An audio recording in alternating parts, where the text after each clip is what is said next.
Yo guys, Vision SGN here, bringing you Marvel Rivals Best Competitive Team Part 15, where I'll be breaking down the 4th best lineup to be using right now in competitive following the latest Season 2.5 update. This lineup will consist of some of the best characters in the game right now, which will work alongside one another due to their strengths and weaknesses and the team dynamic. I'll explain how to use each of the 6 heroes in this video, which might be some of your favourite heroes, and based on their roles, whilst also identifying what adjustments you want to consider, explaining when you would make them and why. So on that note, let's get right into it.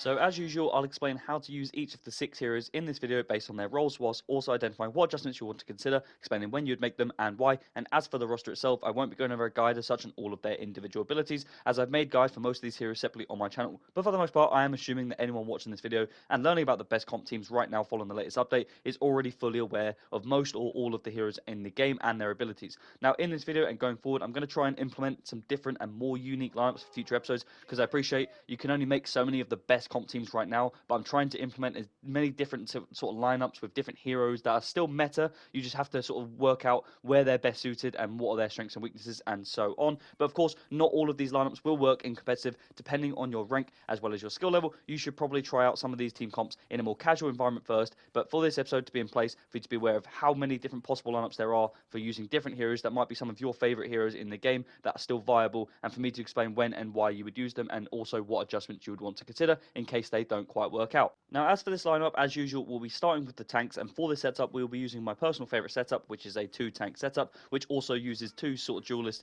and DPS characters as well as 2 supports, so it's a 2-2-2 setup. Now Strange will be the primary damage hit blocker for this squad, responsible for damage mitigation, area of effect damage using his Maelstrom, his portal for the clutch factor when needed, and his ultimate ability as a crucial combo ult when used alongside other ultimates to win you team fights. Now as for the second hero, we'll be using Hulk as the secondary and off tank for the squad. He'll be responsible for pressuring the backline players, disrupting the pace of the enemy team and the healing of the supports, and making sure that he peels back to protect his own supports as well. Now as for the first duelist and the third hero, we will be using Namor with the team up with Hulk, utilizing that ability as he's extremely effective in this current meta and arguably one of the best counter dive heroes in the entire game, who's already very effective at mitigating aerial players from being effective, who are also obviously thriving in this current meta as well. And then as for the fourth hero and second duelist for the squad, we'll be utilizing Scarlet Witch and that new team ability with Strange the Arcane Order, who's an underrated pick and also a controversial one of course, but in my opinion she is an effective hero in a squad like this, where she can roam with dive protection,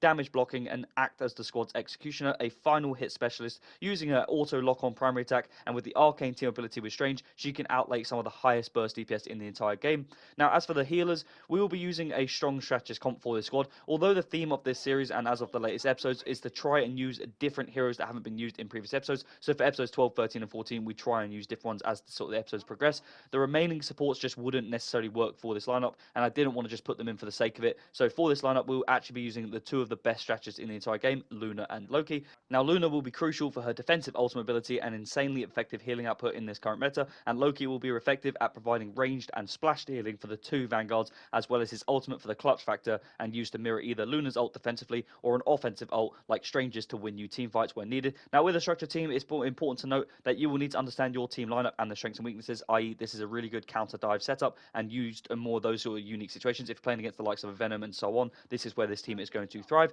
And understanding your own heroes counters and team ups and so all of those sort of factors, equaling the meta, understanding the meta, these are all factors that you need to understand with a structured team in order to win you games. But also communication, another key element that people just misunderstand or don't utilize it enough. You don't have to be talking with your teammates by any means, but just letting people know via the text chat that you need healing, or that you should all back up and regroup so that you don't stagger your team fights, or that you have an ultimate ready like Strangers, or when you're playing as Groot, or for example, that you're letting your teammates know that you're about to tee up this ultimate to start and win a team fight. These are all key factors. And also reading between the lines, this is a term I've come up with in these sort of series to try and identify exactly when a team or a player can understand certain situations before they even evolve, i.e. when you look at a starting lineup of a squad, if you are playing, let's say you're a Scarlet Witch main and you see a Strange and a Hulk on your team and a Namor, you can see that this Scarlet Witch will work in this lineup, and regardless of what your teammates say, I'll change to this or play Scarlet Witch, try and convince them that this will work, because you've seen that in the certain lineups Scarlet Witch is actually an effective hero, although she's not absolute meta and everyone wants to see the likes of Hela, Storm and other aerial players currently right now being used. Scarlet Scarlet can definitely still be used in this meta,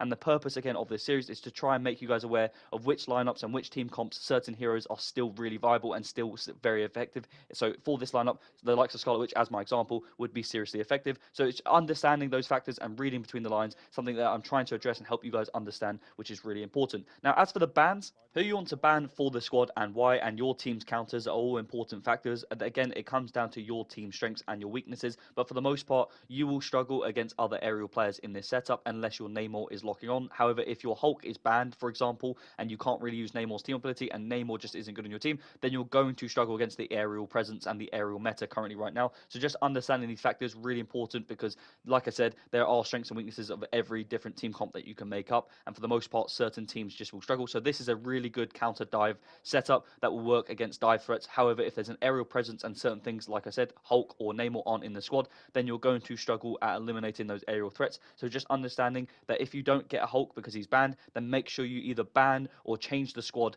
based on those factors because you are going to struggle. So with regards to the adjustments of each of these heroes, when you'd make them and why, as I've just said, there are certain factors that, like an aerial presence and an aerial setup that you're playing against, will be a factor of which you need to consider adjustments for your squad. Now, starting with Strange, for the most part, this lineup is a really well-balanced squad. Like I said, you have a primary damage blocker with Strange's Shield, a dive and brawling styled off-tank with Hulk, a counter-dive hero in Namor, which can also be effective at removing those flyers, and a final hit specialist in Scarlet Witch. Also, a primary healer with a strong defensive ultimate as a Luna, and then Loki for his clutch factor and his versatility with both healing and splash damage. So, for the most part, the only time I would then consider changing this lineup is if any of these heroes are banned, like I said, with Hulk, who is a common pick right now to be banned in competitive right now, or if you want a certain different playstyle that is inserted into the squad, such as more dive or flyers in your own squad, then this team, as I said, lacks aerial presence, and you could adjust to suit this meta if needed, as it's strong right now, and one of your teammates aren't either that good at the game or is either just struggling as that hero, then you could obviously then change that hero as well. So, if Strange isn't working or he is banned, consider adding in the likes of Magneto, Groot, or Penny, a strong primary tank right now, who are also great at damage blocking and also provide various other specialist abilities. Now, as for the Hulk, if the brawling and diving playstyle of Hulk just isn't effective, either he's being isolated or lacks that backup support, or he's just banned in general, then you could either add in another diving and brawling style hero to support Hulk, or just insert instead of him in case he's banned, or just change up in general and go aerial. Now, either you could use the Thing to work alongside that primary tank,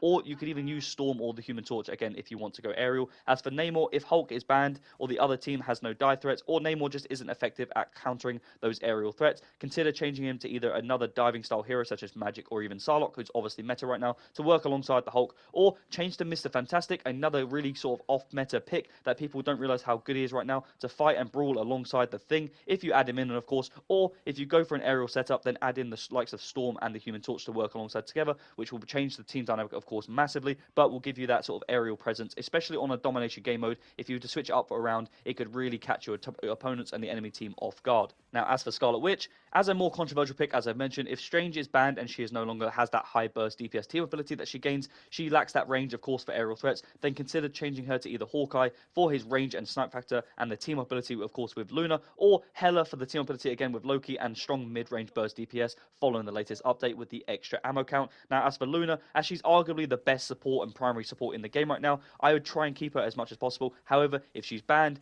and for whatever reason your Luna player just sucks and doesn't really know how to play it, then maintain that primary healer at all costs, and then you therefore use Invis or Cloak and Dagger, because your team will struggle without a primary healer with that defensive ultimate to win you those team fights and protect you on the objective. Now, as for Loki, if the other team is using a Winter Soldier and you don't want to feed his Kraken Impact ultimate with your clones, and also you don't have a Hela on your team, then I would consider changing Loki to either Rocket, if you of course add in Penny for the primary tank swap, or if you go with the likes of Mr. Fantastic, Human Torch, or the Thing, then add in the Invisible Woman into this lineup for that primary healer, that secondary healer if you're going to use Luna, and for the team up and dynamic, of course, with the Fantastic Four team ability, which is really effective, of course, in this game. Now, as for the team ups of all of the named heroes in this list, as I appreciate there's a lot of heroes I just went through, here is a quick summary of all of the potential link ups that you can consider when you're forming your team and those team ups. So the first one would be the Strange and Scarlet Witch, the new Arcane Order. The second one would be the Hulk and Namor, one of the best counter dive team abilities in the game. The third one would be Penny and Rocket, the newest network ability that's just been added, of course. The Luna and Hawkeye as the fourth one,